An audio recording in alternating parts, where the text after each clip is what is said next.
नमस्कार दोस्तों, मैं दिलीप कुमार। दोस्तों, कल रात को बीएसएससी ने प्रथम इंटर स्तरीय बहाली के काउंसलिंग का लिस्ट जारी कर दिया और इस लिस्ट का इंतजार 53,000 से ज्यादा परीक्षार्थियों को काफी लंबे समय से था और कई बार आंदोलन हो चुका था।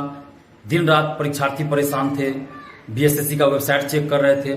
तो ये जो लिस्ट है वो एक अच्छी बात है कि इस बहाली को पूरा करने की ओर बीएसएससी अग्रसर हुई है और ये सिर्फ और सिर्फ आप लोगों की वजह से हुआ है। आप लोगों ने जो एकजुटता दिखाई उसके वजह से हुआ है और इस लिस्ट में जिनका भी नाम है, रोल नंबर है, जो सफल हुए हैं उनको बहुत बहुत बधाई और आगे के लिए शुभकामनाएं।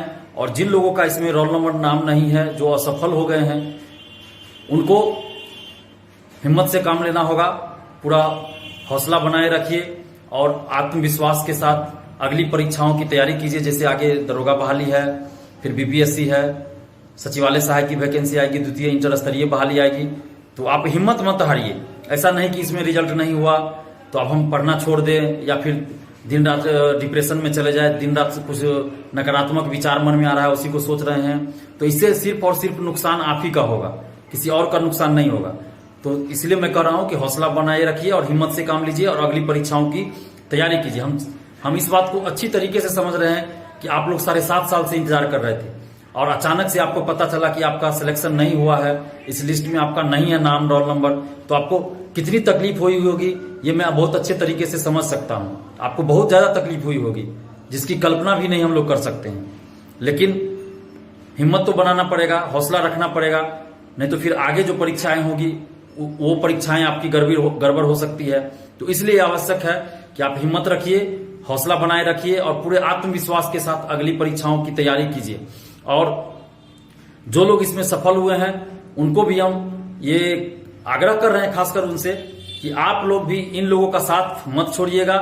और जो लोग असफल हुए हैं, इसमें जिनका लिस्ट में नाम नहीं है, वो ये मत समझिए कि हम लोग आपका साथ छोड़ रहे हैं। जब तक इस बहाली में एक एक सीट नहीं भर दी जाएगी, हम लोग इस बहाली को छोड़ने वाले नहीं है, क्योंकि एक भी सीट इसमें खाली नहीं रहनी चाहिए। हम लोग उसके लिए प्रयासरत आगे भी रहेंगे और जब काउंसलिंग होगी तो उस पर भी हम लोग पूरा नजर रखेंगे। और ऐसी संभावना लग रही है कि इसमें बहुत सारी सीटें खाली रह सकती है, क्योंकि बहुत सारे लोग ऐसे हैं जो कहीं ना कहीं जॉब में है, बहुत सारे ऐसे लोग होंगे जो बाहर होंगे काउंसलिंग के बाद, तो सीटें खाली रहने की संभावना है। तो ऐसा लग रहा है कि दोबारा भी काउंसलिंग लिस्ट जारी करना पड़े बीएसएससी को। अगर सीट खाली रहेगी तो दोबारा काउंसलिंग लिस्ट जारी करना पड़ेगा बीएसएससी को। अगर बीएसएससी नहीं करेगी तो हम लोग उसको मजबूर कर देंगे और डू और डाई वाला आंदोलन हम लोग करेंगे कि दोबारा काउंसलिंग लिस्ट उसको जारी करना पड़ेगा।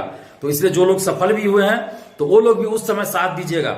ऐसा नहीं कि हम ये सोचिएगा कि हम सफल हो गए तो हम क्यों साथ दें। नहीं, अभी तक आप लोग जो पीटी से लेके अभी तक साथ रहे हैं, तो आगे भी इसको बरकरार रखना है। जो लोग सफल हो गए उन लोग को भी इसमें साथ देना है। और बीएसएससी के सचिव अध्यक्ष महोदय को हम धन्यवाद भी देते हैं कि आप आंदोलन के वजह से ही, आंदोलन से थोड़ा पहले ही आप लिस्ट जारी कर दिए। इसके लिए चलिए धन्यवाद है, धन्यवाद देते हैं आपको। लेकिन साथ में आपने फिर से आधा अधूरा काम कर दिया कि आपको काउंसलिंग की तिथि भी घोषित करनी चाहिए थी, आपने काउंसलिंग की तिथि घोषित नहीं किया। तो जल्द से जल्द आप काउंसलिंग की तिथि घोषित कर दीजिए, अन्यथा हम लोग फिर आंदोलन करेंगे। ऐसा नहीं कि हम छोड़ने वाले हैं। काउंसलिंग की तिथि जल्द घोषित कीजिए, जल्द काउंसलिंग करवा के जल्द फाइनल रिजल्ट दीजिए, नहीं तो फिर हम लोग आंदोलन करेंगे। और 7 तारीख का जो आंदोलन होने वाला था उसको अब स्थगित किया जाता है, उस आंदोलन को रोक दिया जाता है, क्योंकि बीएसएससी ने जब काउंसलिंग का लिस्ट जारी कर दिया तो अब आंदोलन करना उचित नहीं है। हम लोग वेट करते हैं, अगर जल्द काउंसलिंग की तिथि घोषित नहीं की जाएगी तो फिर एक नया डेट डिसाइड करके फिर आंदोलन हम लोग करेंगे। लेकिन अभी 7 दिसंबर वाला आंदोलन रोक दिया गया है।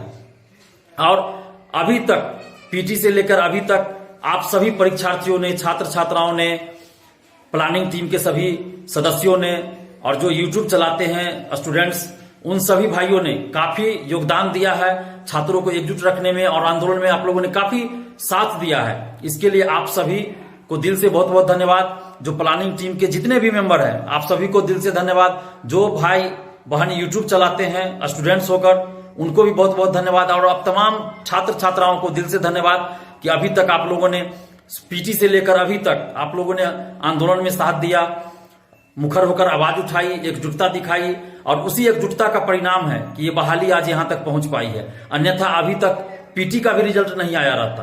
तो छात्र आंदोलन का ही ये परिणाम है कि ये बहाली आज यहां तक पहुंच पाई है।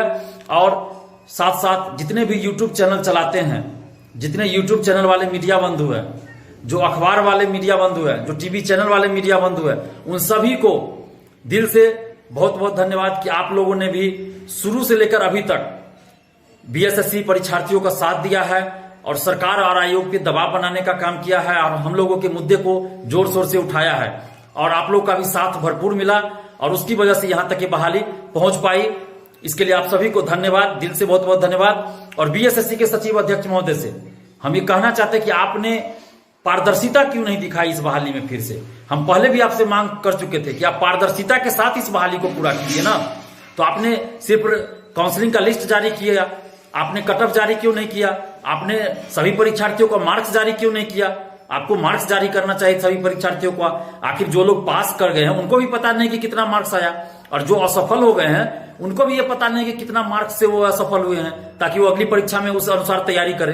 तो आप कट ऑफ और सभी परीक्षार्थियों का मार्क्स भी जारी कीजिए, ये आवश्यक है। और बिहार के तमाम बहालियों में पारदर्शिता लाने के लिए आवश्यक है कि ओएमआर शीट की कार्बन कॉपी और क्वेश्चन बुकलेट दिया जाए, आंसर की जारी हो और कट ऑफ के साथ साथ सभी परीक्षार्थियों का मार्क्स जारी किया जाए। और दरोगा बहाली जो 2213 दरोगा बहाली होने वाली है 26 दिसंबर को पीटी परीक्षा, उसमें भी ये होना चाहिए, हर हाल में होना चाहिए।